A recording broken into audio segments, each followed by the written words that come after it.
Kisah Nabi Sulaiman dan ia anak yang berbakti kepada orang tua. Dikisahkan dalam kitab Irsyadul Ibad hal 155-156, pernah suatu ketika Nabi Sulaiman alaihi salam mendapatkan perintah dari Allah Ta'ala untuk pergi ke tepi laut ataupun bisa disebut pantai. Di sana akan menemukan suatu hal yang luar biasa. Setelah mendengar perintah tersebut, Nabi Sulaiman alaihi salam berangkat menuju pantai beserta rombongannya, yang terdiri dari golongan manusia dan jin. Sesampainya di pantai, Nabi Sulaiman melihat ke kanan dan ke kiri mencari tahu apa yang terjadi di sekitarnya, teringat perintah Allah bahwasanya ia akan menemukan suatu hal yang luar biasa.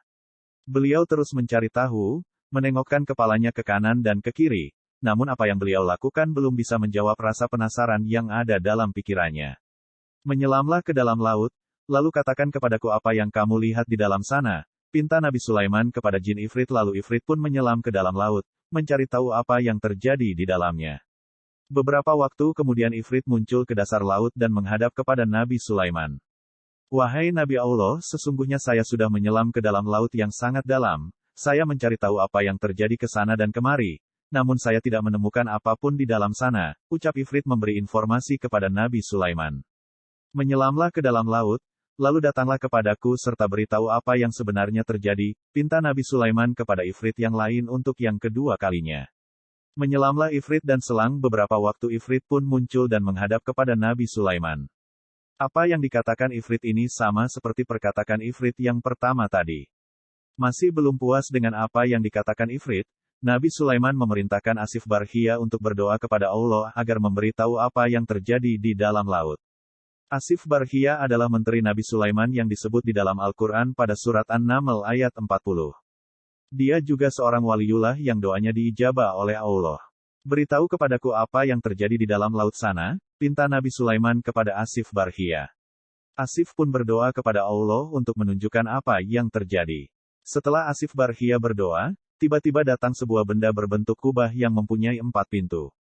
Satu pintu terbuat dari batu intan, satu pintu terbuat dari batu yakut, satu lagi terbuat dari batu intan putih, dan satunya lagi terbuat dari batu aquamarin, zamrud hijau. Semua pintu itu terbuka dan tidak ada satu tetes air pun yang masuk ke dalamnya, padahal benda tersebut berada di dalam laut yang sangat dalam sama seperti 3 kali perjalanan menyelamnya Ifrit yang pertama. Lalu, benda yang berbentuk kubah tersebut diserahkan kepada Nabi Sulaiman, alaihi salam. Tiba-tiba, di dalamnya terdapat seorang laki-laki yang tampan, memakai baju yang serba putih, dan bersih badannya.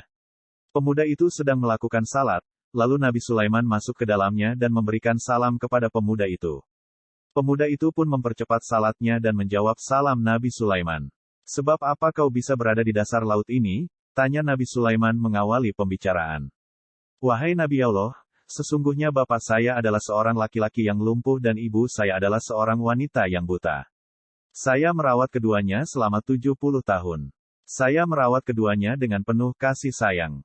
Ketika ajal menjemput ibu saya, dan berdoa kepada Allah, Ya Allah, panjangkanlah umur anakku dalam keadaan selalu takwa kepadamu, dan ketika ayah saya wafat dia berdoa kepada Allah, Ya Allah, tempatkanlah anakku ini di tempat yang tidak ditemukan oleh setan, cerita pemuda itu kepada Nabi Sulaiman. Sejenak keduanya terdiam. Setelah saya memakamkan kedua orang tua saya berjalan-jalan ke tepi pantai untuk menghilangkan kesedihan saya.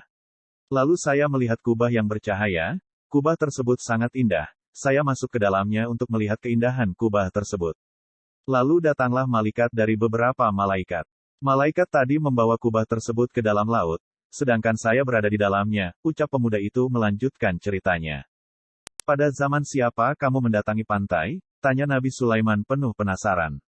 Pada zaman Nabi Ibrahim, alaihi salam, jawab pemuda itu. Sejenak Nabi Sulaiman terdiam, mengingat kembali sejarah. Begitu terkejutnya Nabi Sulaiman ketika mengetahui bahwa jarak zamannya dengan zaman Nabi Ibrahim itu adalah 2400 tahun. Begitu panjangnya umur pemuda dan yang anehnya lagi tidak dijumpai satu helai rambutnya yang beruban. Lalu, bagaimana kamu bisa mendapatkan makan dan minum? Tanya Nabi Sulaiman. Wahai Nabi Allah, setiap hari datang kepadaku seekor burung yang membawakanku makanan sebesar kepala manusia.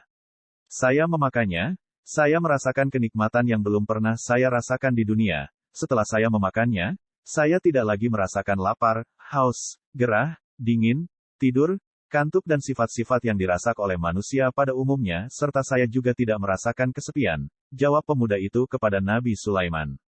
Maukah kamu ikut denganku di kerajaanku atau kamu ingin kembali kepada tempatmu?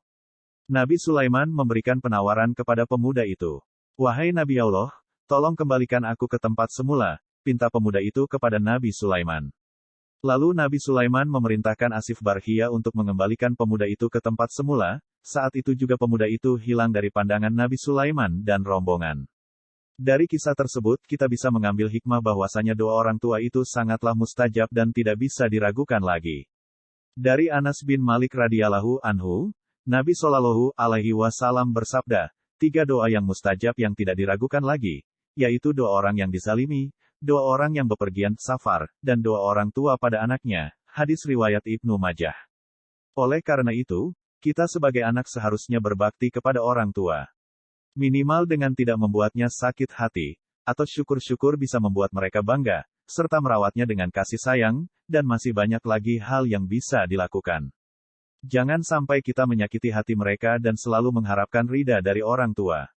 Dari Abdullah bin Amru radhiyallahu anhu, ia berkata, Rasulullah Shallallahu alaihi wasallam bersabda, ridha Allah tergantung pada ridha orang tua dan murka Allah tergantung pada murka orang tua. Hadis riwayat Hakim, At-Tabrani.